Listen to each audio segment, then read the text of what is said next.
Welcome to the Infinite Wealth Podcast. I'm Cameron Christensen, along with our co-host Anthony Faso. We just wrapped up our interview with Brent Bowers, who is the CEO of Land Sharks, and we talked about flipping land. Anthony, what was the takeaway you had?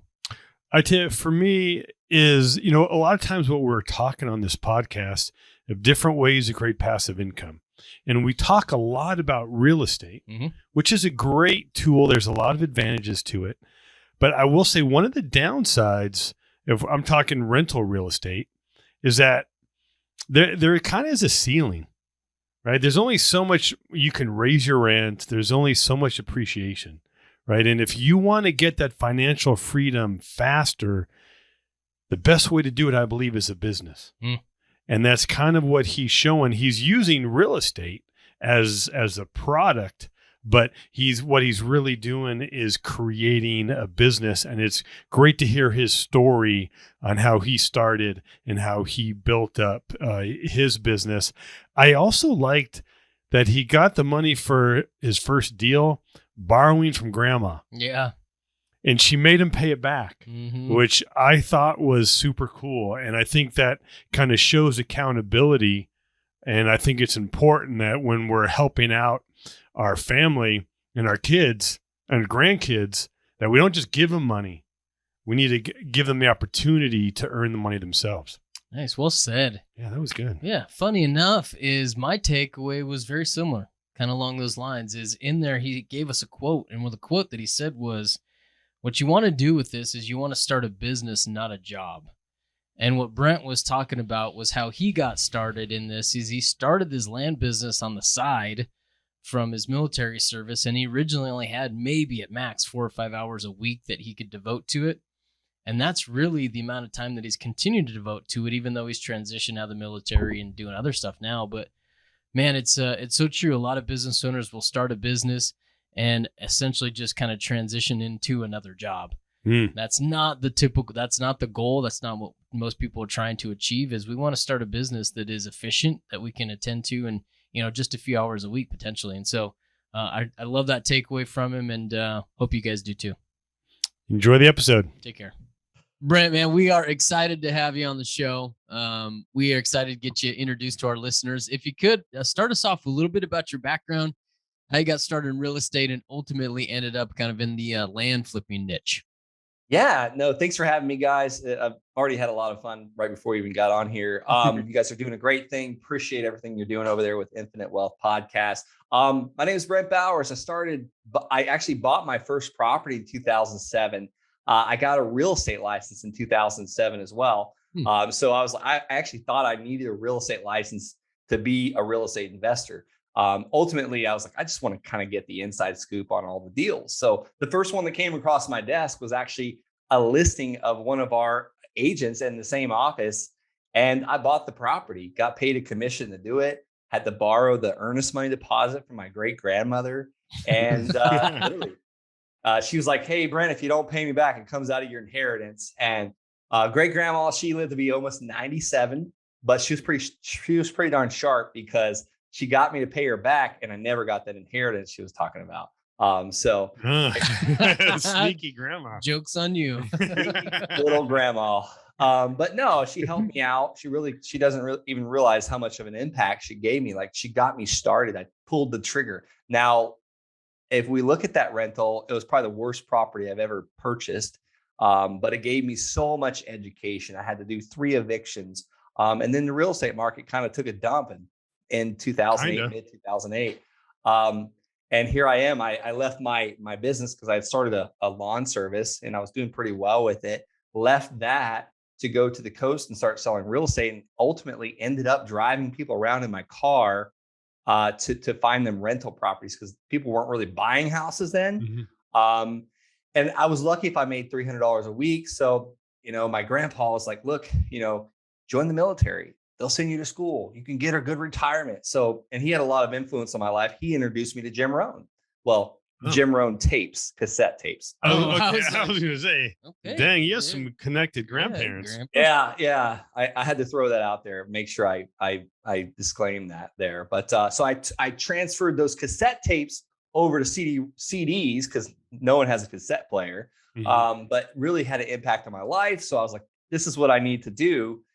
And I joined the military, went back to school, took a little break from real estate until about 2013 when the Army pulled me out of Afghanistan. I was on my second deployment, sent me to school in Florida. So I bought a house in Florida and started house hacking at that time. I didn't really know that's what it was, but I just started renting out the rooms and I was making money to live there. And that ultimately gave me my start to start buying rentals again. Fast forward a little bit more, I'm moving to like the 15th duty station in Colorado in 2015. And I got into a little house wholesaling because one thing you do when you start buying rentals is you accumulate a lot of debt, fixing up properties. I think I was on my sixth rental at this time, and one of them was a triplex. So I had now maxed out credit cards. And you had mentioned it too, Anthony, that before we started talking here on this recording, was it takes a long time to build wealth through single family homes. And I was starting to realize that. So I started wholesaling houses to pay down the debt.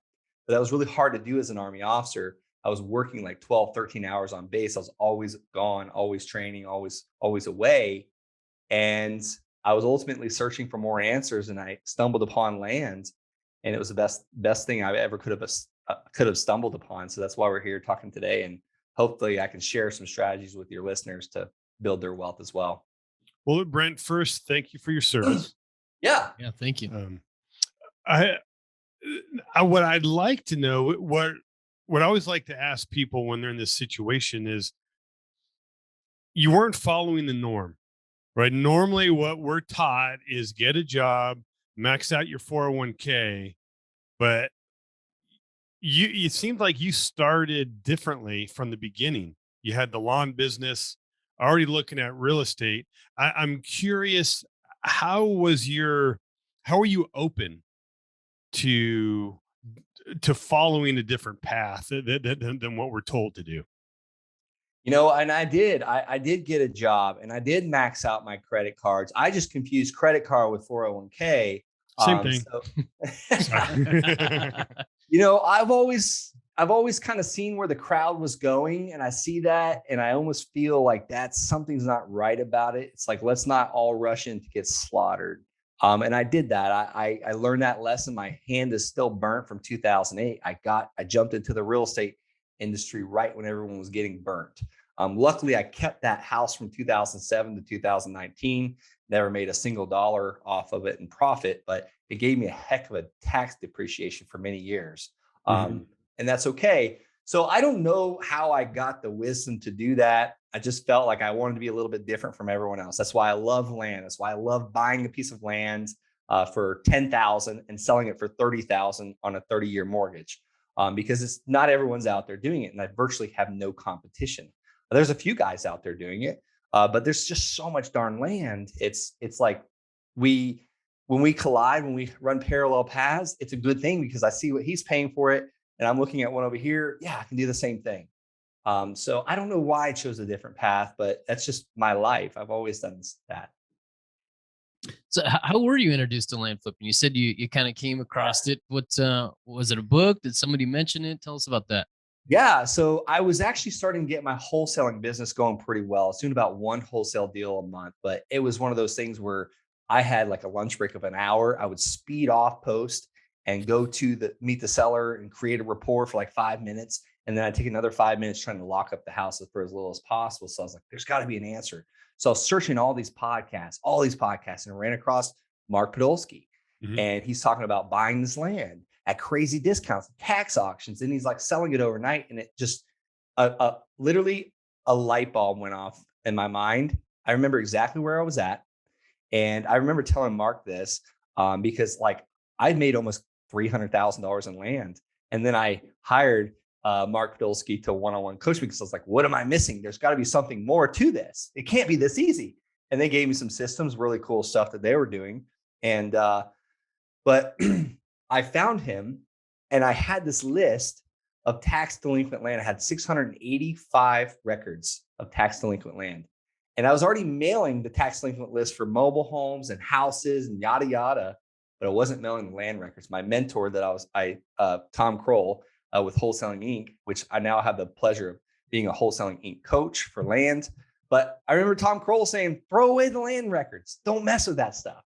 Well, I mailed it. I mailed 685 postcards. My phone probably rang 80 times, and I had the time to call back about 20 of them. And out of those 20 phone calls, I did 2 land deals in a matter of a few short weeks, each one of them netting me $4,500. And I was like, there is no way this can continue. And it did. So that's how I found out about land. And that was about early 2016. So you didn't have too much money that you started with going into land flipping, right? You No, really I had had you no really money. had a record. I was in debt still because I got those credit cards paid down from those first couple wholesales. Yeah. And then guess what? I hit this stride where I'd have to mail almost 6,500 postcards to get one deal in Colorado Springs at that time. So now, once again, I'm racking up debt again. And we just had our first baby and we bought a house that needed fixing up. So I'm like, oh my God, I'm back in the same situation. And I don't like to be in like a lot of debt. I want to make sure things are paid off. So I'm like, here we go again. Is this wholesaling business actually making me money or costing me money? So where did it go from there? You got 2 deals, right? $4,500 each. You didn't think it can continue, but what'd you do next? Yeah, so I just kept doing it and doing it and doing it. Like Art Williams would say, and he was A.L. Williams, very successful. Said just do it and do it and do it. Not Nike, but just keep doing it. So that first deal, literally, I bought the land for $285, sold it to a realtor for $5,000. So I paid the seller on Tuesday. The realtor bought it for me for $5,000 on Wednesday, the next day.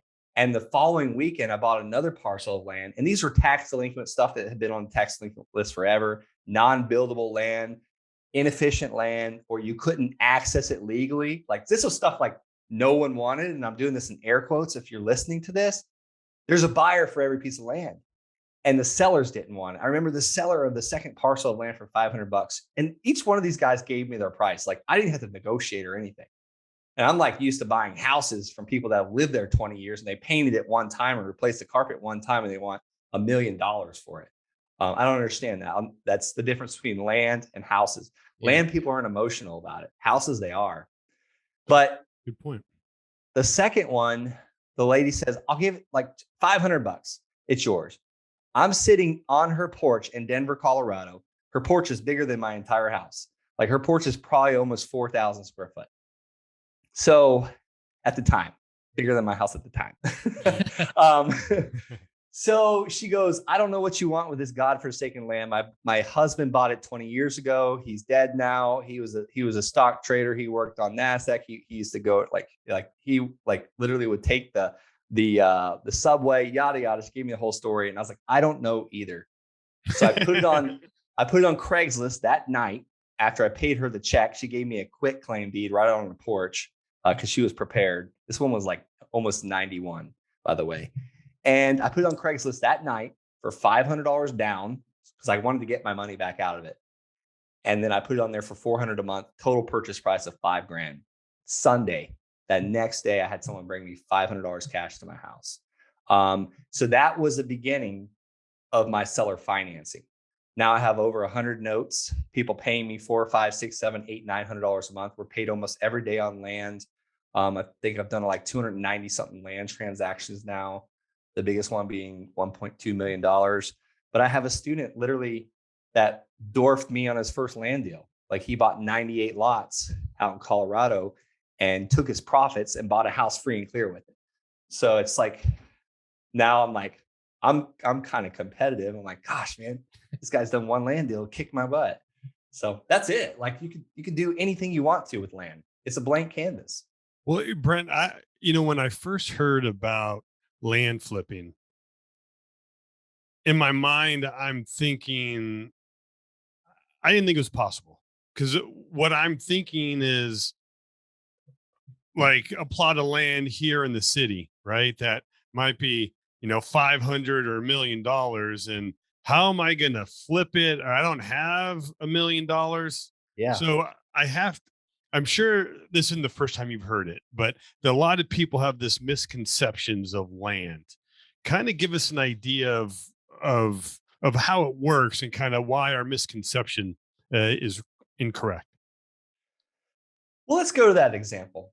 That land that's worth, is it worth $1 million, or are they asking $1 million?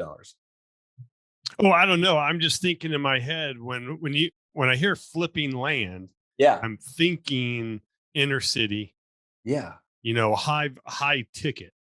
And Yeah, it could be that. It could be on the outskirts. It could be in the middle of nowhere. It can be in the Mojave Desert. You name it. I like a little bit of a mixture. For instance, that $1 million piece of land, and I don't go after $1 million pieces of land. I guess I could. There's a niche market for it. There's probably very little people going after $1 million land, so it's probably another business idea. But let's just say the land is. Let's just do really easy numbers, because that's why I love land. I'm a simple dude. So we're looking at $100,000 piece of land, and that will push a lot of people away. They're like, "Oh man, I don't have $100,000. The bank won't lend me any money on this land because most banks don't lend on land." So if that land is worth $100,000, it's an infill, say, buildable lot in the city. Like there's water and electric running by the lot line. There's houses close by. The land's worth $100,000. Well, if I mail enough sellers, like 99 out of 100 people are not going to want to work with me because I'm offering a lower price. I'm offering them speed and convenience for a portion of their equity. So if I offer you, say Anthony, you have this $100,000 lot, I offer you $50,000. You're like, you know what? I inherited this piece of dirt. I don't want it. I live in California. The land's in New Jersey or whatever. Land's on the East Coast. I'm on the West Coast. And you accept my offer at 50,000. I now have a waiting list of people beating my door down to buy this land from me at 80 or 90 cents on the dollar. So I got it from you under contract for 50,000. You're in Nevada. The land's in Florida. I've got plenty of buyers now that want to pay me 80 or 90,000. So if I get it under contract for 50, I sell it for 90. That's a quick $40,000 assignment fee. Now I take that $40,000 assignment fee and go and buy a piece of land that's, say, now 30,000. It's worth 90. I go out and buy this piece of land for 30,000 that's worth 90, and I'm going to seller finance this piece of land worth $90,000 for 90,000, and I'm going to charge interest. I've only got $30,000 into it, and I just sold it for 90, and I did it with land profits, like none of my own money, basically. Okay, so the land you're looking at, whereabout is it? I'm in Colorado, Arkansas, Arizona, Florida. So I started in Colorado Springs. I started in my own backyard, and I recommend anybody that's thinking about, oh, this sounds great, start in your own backyard because there's some power behind that. And Florida is a great state too. Like they pretty much subdivided the whole entire state in 2004 when it's like in the building boom. But why I started in Colorado Springs, it was easy for me. One, I was already kind of doing house wholesaling there already. Excuse me. And two, it gave me the ability to go and meet sellers. Like I remember getting a piece of land under contract from a bank for $25,000. I was offering $20,000. It took like 6 months of follow-up. But this land was 44 acres next to Schriever Air Force Base in Colorado. And I was so nervous, like I wanted it for a low price, but I didn't have the 20,000, let alone the 25. This is still 2016. Well, lo and behold, the banker's like, you know what? Let's just do it. It's like Friday night. I'm still in my Army office. We're writing up the contract. Friday night, I go home and I don't sleep that night. Well, Saturday morning, I get up, and once again, going back to Tom Kroll, he said, when you're trying to wholesale a house, you get a house under contract, go out and put 33 bandit signs, 3-2 must sell phone number, or 3-2 cash only, 38K phone number. Well, I did that with this land, 44K, 38,000 phone number. And I went out there and put up like 33 signs. Got one call from a landowner saying, don't you put another godforsaken sign on my property. Yes, sir. Hung up, phone rang again. And I braced for impact. And it's literally a guy from Texas said, we've been driving around for 3 weeks looking for land.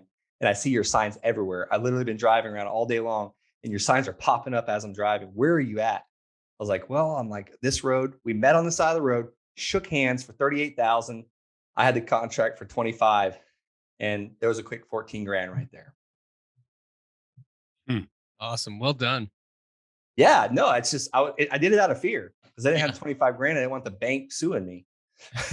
Right now, so the deals you've talked about, it's the deals, you've been very active and present. You've Yeah. been to the land, you shook hands with the owner or the seller. Now, what are your typical students doing? Yeah. I've changed my business quite a bit. I like to tell the beginning stories Yeah. because, I can relate to someone struggling with no time, no money, because that's where I was at. When we got this rolling, I stopped going to the land. We started sending other people. We started looking at Google Earth. I recommend when students are getting started, kind of do the same thing I do. Now, most of my students, I understand, don't have time or money. And sometimes they have a lot of money and no time, or a lot of time and no money. So the way my business has morphed into, we now send people to go look for us. I have a land specialist that sells it for us, and I have a virtual assistant in the Philippines that does, like, she does all the due diligence. She requests the photos, she puts it on all the websites. So now my job is to, just really look at the KPIs. I want to see what I'm spending each month to market this land. For every dollar I spend to market the land, I make $1,100 in gross enterprise value. So I've created notes. For every dollar we spend, we create about $1,100 in return. But my students, to answer your question, are doing a little bit of a mixture. When people start out, they want to kind of get their hands dirty a little bit. They want to understand it. They want to do the first mailing. But I really encourage them to set up a business that will serve them, their family, and others. Mm-hmm. And that's not a job. We all have a job already. And if you're not careful when you start a new business, you give yourself another job. Mm-hmm. So I got long answers. I can keep them coming all day. Hopefully that answered it. So what I'm hearing is now you teach your students that to leverage technology and virtual assistants. Oh yeah. So realistically, I'm sure there's a learning curve, but once you're past that learning curve, what's a typical time commitment? And what sort of capital, how much capital should somebody have before they jump into something like this? So let's go to time. Let's answer the time commitment first. I probably spend a couple hours a week now in my land business. That's looking at KPIs, that's researching other markets. I still have an active interest, and I want to be a practitioner as well, because I teach people how to do this. So I'm spending anywhere from 2 to 4, maybe 5 hours a week on my land business. And that's really, it's totally doable. And that's kind of where I started, because I was doing a full-time Army officer job as well before. So I was forced from the beginning. Yes, I was very active, but I was forced from the beginning to hire someone to take phone calls. And when I say hire, I mean like commission only. Like, because I didn't have the funds in my bank account to pay a actually W-2 employee. This is 1099. This is, if you don't go out and kill, you don't eat type thing. And another girl I hired, she was in Argentina. She worked with me almost 2 years, helped me build this land business. So going to capital now. Well, I told you that first deal was 285. The second was 500. Capital, let me talk about my dad. He's done over 30 something land deals. He calls them postage stamp deals. He sends the mailer out. He gets the property under contract. He finds a buyer, and he either assigns his contract, or he has the seller send him the deed. And while he's looking for a buyer, he's got the deed coming in the mail. He lines it up with the buyer, say, hey, the deed just showed up. I'm looking at it on the screen, because the United States Postal Service has that thing where they scan it. They show you what's in your mailbox. Yeah. He says, can you meet me at the courthouse at noon? We'll transfer the property. My dad's buyer brings the cash, and my dad walks the buyer in to the recorder's office. They transfer the deed.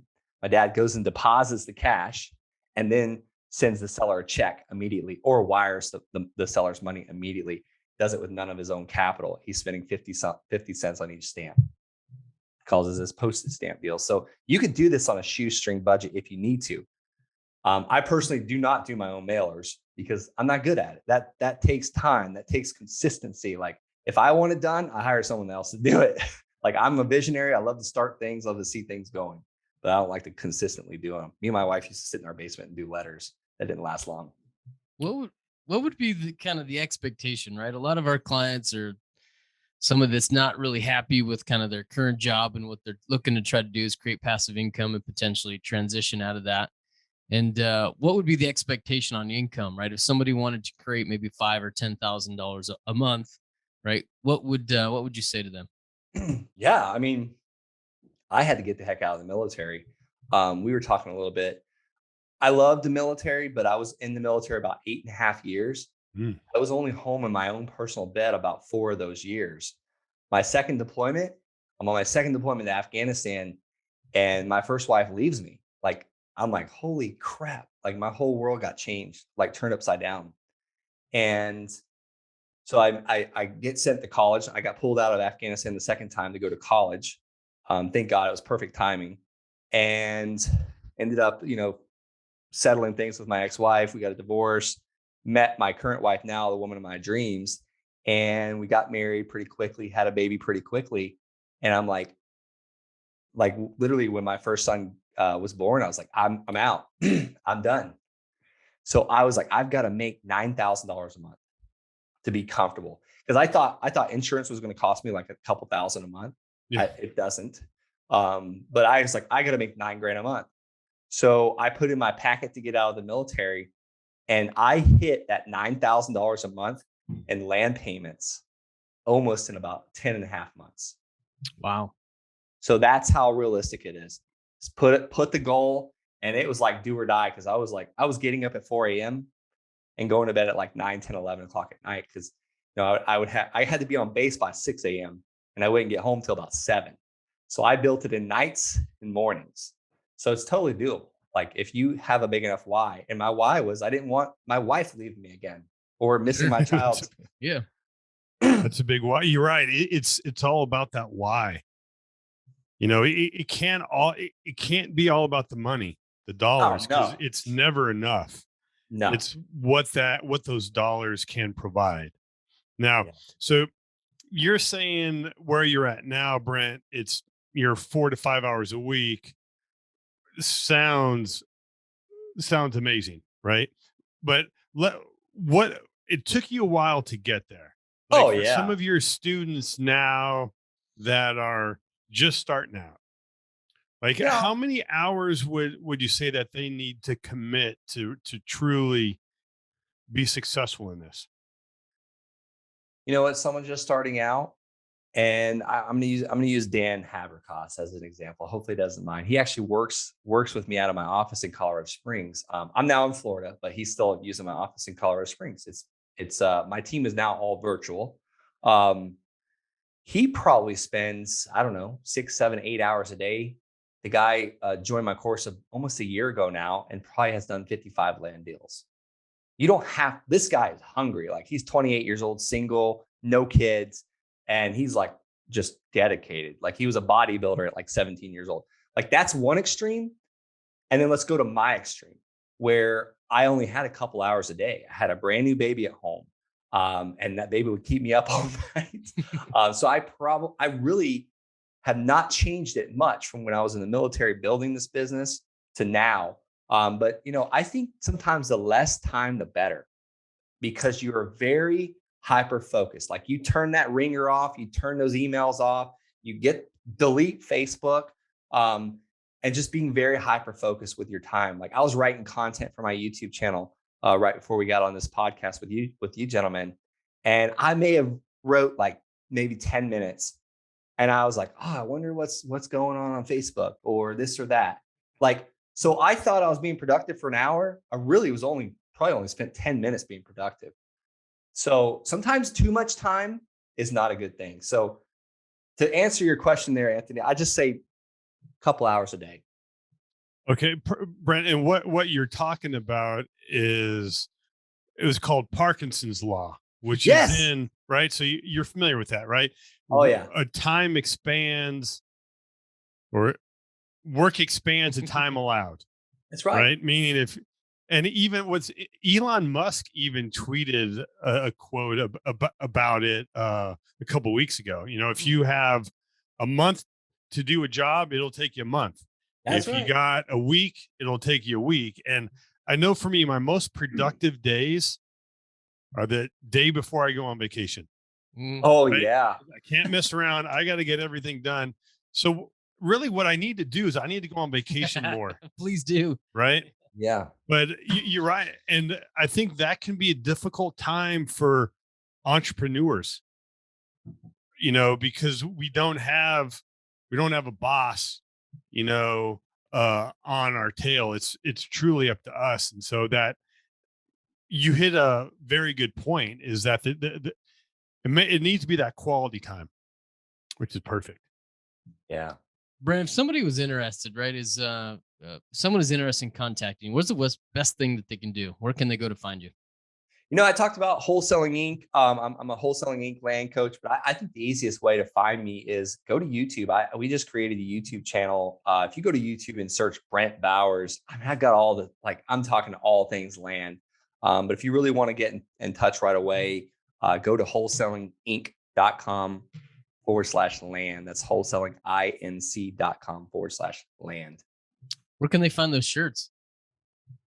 Hey, you know what? I just actually got a bunch. I saw that shipped today. If you really want a shirt, hit me up on Instagram. My handle is Brent L. Bowers. If you send me your size and your address, I'll get one out. I can't promise how fast, but I will get one out to you. So yeah, the Land Shark shirt. I love it. Yeah, it's not a bikini. That is a shark's tail, though. Now, Brent, this can go way back, probably before Cameron was born, but SNL did a skit, and I think there's a land shark. So that's something that I think that you might enjoy. I just like the first couple years of SNL, there was a land shark. But check it out. Now, Brent, what are the resources that you provide to help people? Yeah. So what I do, I love that you asked that. And I don't get that question a lot. So the whole course is set up. That's pretty good, Anthony. Yeah, easy, Brett. Easy, yeah. I wanted to show Cameron this. You need one of these, just with your face on it. Oh my goodness. That's not your face. Who right? is that? Yeah. That's me. That's is me. it? Oh, yeah. It's a great picture of you. Sorry, the hair looked like, for our listeners, the picture on there the hair looked a little darker than. I thought it was Gary V at first, but it was darker actually. I think it's the way. Oh, this is the way this lights. Let me just cover that light. Oh, there you go. Okay, much better. But so the resources I provide, the way my course is set up, it's like a little bit of coaching and a little bit of it's really instruction mostly. The course is set up as drip fed. It's like, hey, here's what you do today, and this is the action step. Oh, by the way, do this action step before you go to the next video. So they do the action step, and then the result comes. Hopefully it's well, let's just use an example action step. Pick a playground. That's your county. The next action step is we got to get a list of landowners. And then the third action step is let's communicate with this landowners. And then here's how to communicate. Here's the letter. Here's the postcard. Here's the LOL. So each step, it gives you hey, here's what to do. Now it's action. Then it becomes a result. And the result is hopefully eventually getting money in your pocket. And that's where the education comes from. So the course is all with instruction, action, and then we're there to support via, our support group, our weekly call, me, my assistant coach, to also hold your hand to get it done, because you're always going to have roadblocks. You're always going to make mistakes. But that's the resources we offer. And then we give you all the systems to do it. A lot of this was built in the air. So with the systems, the resources to do the mailing, I assume, yes. and kind of how to generate and kind of systematize your business. Exactly. It's all about a system and building a team. I mean, we've been talking about that. I'm so tired of this job. I'm going to go over here and start buying and selling land because that sounds cool. $9,000 a month sounds amazing. Well, when you've talked to that 55th land buyer and they ask the same exact question for the 55th time, that's like Groundhog Day for me. I would rather pay someone $5, $10, $15, $20 an hour to do it, or a commission to do that for me. And, 1 week we did 9 land deals in 1 week. And I was like, holy crap, we just increased our passive income by almost $4,500 a month. And I want to see those weeks I want to do those weeks every week. Now, Brent, I'm not sure where you stand, but we do believe that we're on the cusp of a recession. Yeah. Why not? How do you see that impacting what you are doing? You know what? It's one of those things, easier come, easier go. So if you're not taking a decent downside or a decent size down payment, they're probably going to walk from it. Like they're probably going to stop paying the rent before they stop paying their cell phone bills. Now, if it becomes to a cell phone payment, a rent payment, and a land payment, they're probably going to stop their land payment, then their rent payment, and then their cell phone. Let's just be honest, because if it's a piece of land that they're never going to and they're just one day maybe, that's going to be the first thing that they let go. So I try and do a little mixture. We'll do the infill buildable lots. We'll flip to a builder, make quick $40,000, $50,000. We take some profit out and then use the rest to buy land.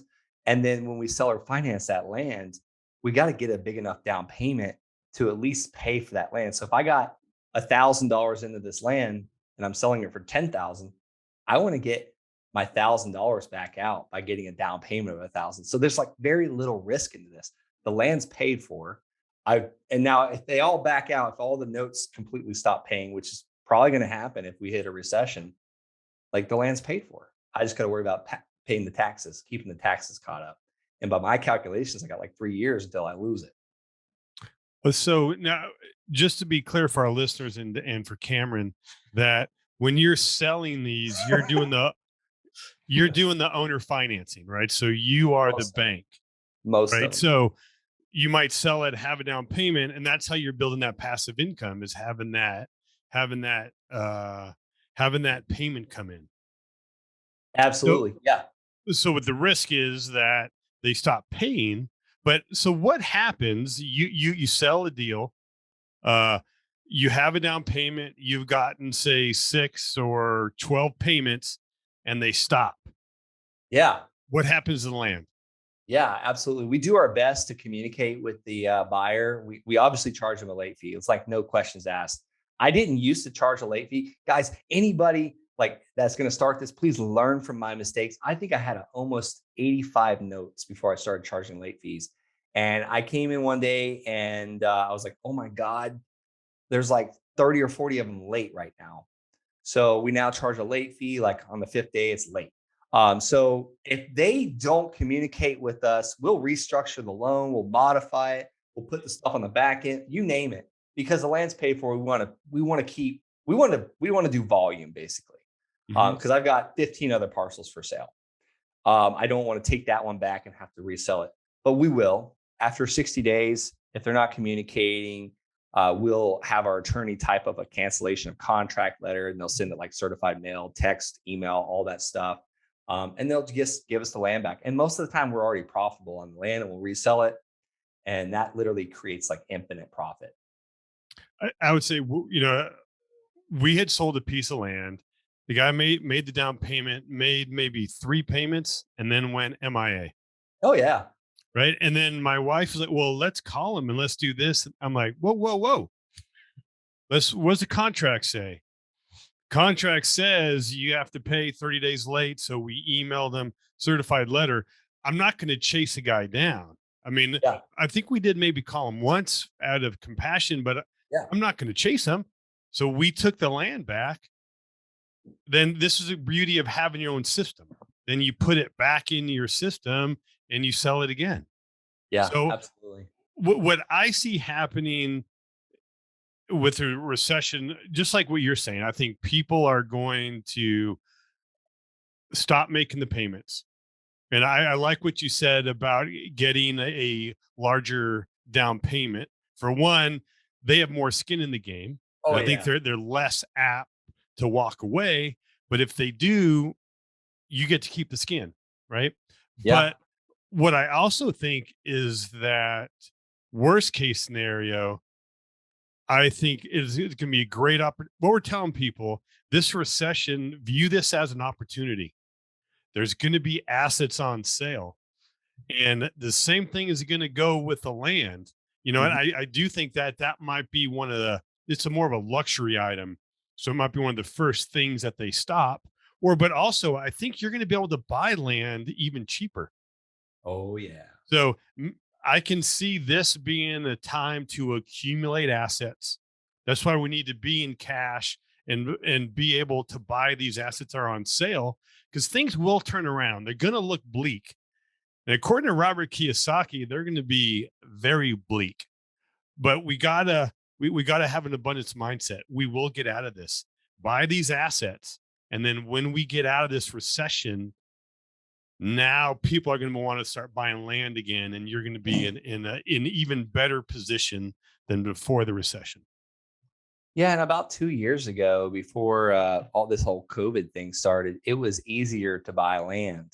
It was more of a buyer's market for land, even though the housing market was blowing up. Now I feel like in the last 18 months, it has switched to a seller's market for land, and it's been harder to buy it, but it's easier to sell it. So I think that's going to kind of reset things. And I heard a gentleman. I won't mention his name. He likes to stay quiet, but he explained this. I heard him explain this one time. When the market kind of does a crash, or like you're turning left at a red light and you get hit, like everything kind of stops for a second. Or if you're up like painting your fascia on your house and you fall off your ladder, you're gonna lay there for a second. Like, okay, is everything still intact? Is my legs broke? What's broke? It's kind of the same thing with a market crash. Things are going to stand still for just a minute. And while everyone's trying to figure out what just happened, am I going to make it? I mean, we saw it in March when COVID started. Like my house business stopped. And I was like, oh my God, all the land buyers are going to stop paying. Not one of them stopped paying, not even one. But guess what? People started wanting land. So COVID kind of really changed the game with land. So I don't know what's going to happen. I don't think anybody does, but I would say the guy sitting on the sidelines, you're going to get old doing that. Brent, I like that. Tira, as we wrap it up here, man, is I've got where they can find you is at Brent Bowers at YouTube channel. Yeah. And also thelandsharks.com. And there was one more that you'd mentioned that I want to make sure we get out there. Oh yeah. We were talking about the shirts, right? Instagram. Oh, it's wholesale. I think it's Wholesale Inc. Is that what it was? Oh yeah. wholesalinginc.com/land. Schedule a call with our team. We'll see what your goals are. And we feel like we're all a great fit. I'd be honored to coach you in your land investing journey. Awesome, Brent. Thanks, man. Thank you. Thanks for your time, Brent. And go make it a fantastic day. Take care. Thanks, Cameron. Thanks, Anthony.